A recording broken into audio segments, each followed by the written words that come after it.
The Strat conference was created to get you upstream to that conversation. So if you're not there yet, I hope you'll stay on our bus long enough to get to that point. I'd like to get the conversation started here.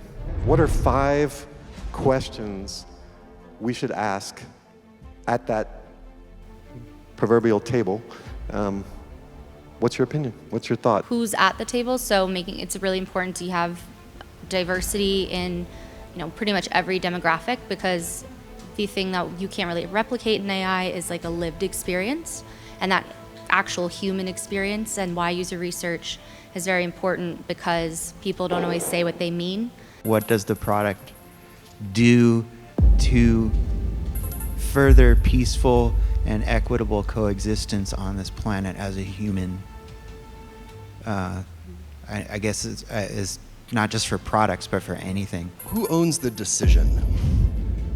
If your AI is providing recommendations or input into an application or into a system or a process, the human is still in charge. The human still has responsibility and making sort of the ultimate decision, and can include other factors that may have not been included in the original AI's model. Does AI actually make us better human beings? The internet was supposed to be the promise. It hasn't delivered. So my question is that. I love the Humanifesto part. I get tripped up over AI because we talk about it as a 2-letter word. If you explode it out, it's artificial intelligence. It's man-made knowledge. It's knowledge, but it's only knowledge because we, the people in the room, have stamped it as knowledge. Do we take some of the power out of AI a little bit and put more power into the Humanifesto? The machine will not, in and of itself, say this is knowledge. The only reason why we're even talking about AI right now is because we as people have given it room to be what it is. Related to humanity and just our environment and what that means, I think it puts more onus on us to be really responsible about, using AI in the right way and not overusing it, because there's a back-end implication with where do we get all the energy from to actually process all the data to be able to generate this information. There's a lot of gray area.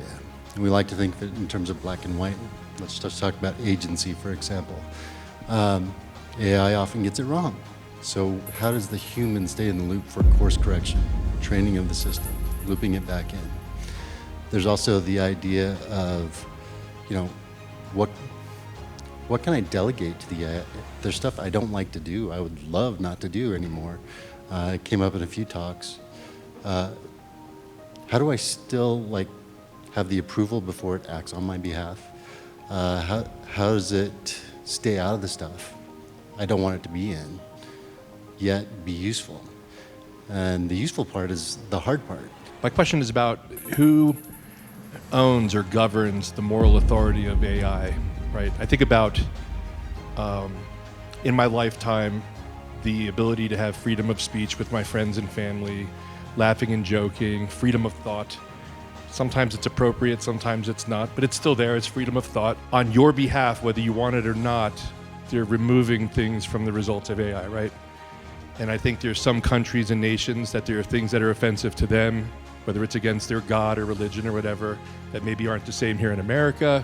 And you just, rinse and repeat that. Everybody's gonna have something that, we don't want that in the AI. God forbid it says that. So, maybe a topic of just moral authority of AI and how we don't allow governments necessarily to control that on the behalf of people. I don't know that that's a good thing.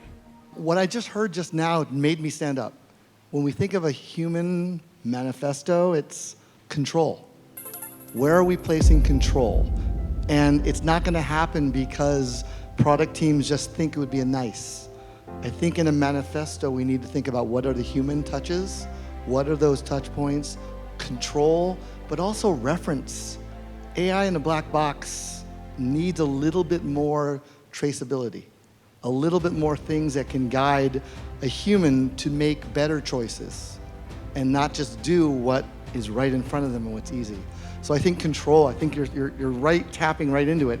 There's something about control that we still need to have. In the conversations that I'm thinking, kind of, do we need cultural AIs that are personas themselves? So a US UI, a UK UI, a Thai UI, ones that can affiliate and associate to the humanization of the culture, rather than just a generalist AI that's going to be across the globe. All the comments that we've talked about, I'm hearing all those different altitudes, right?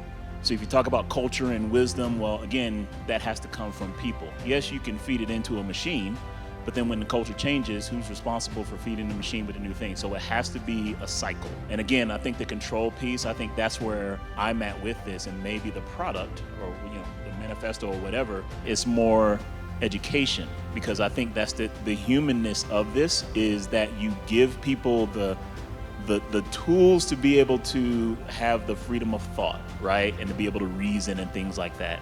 And it is more of a, because that's the human side of it.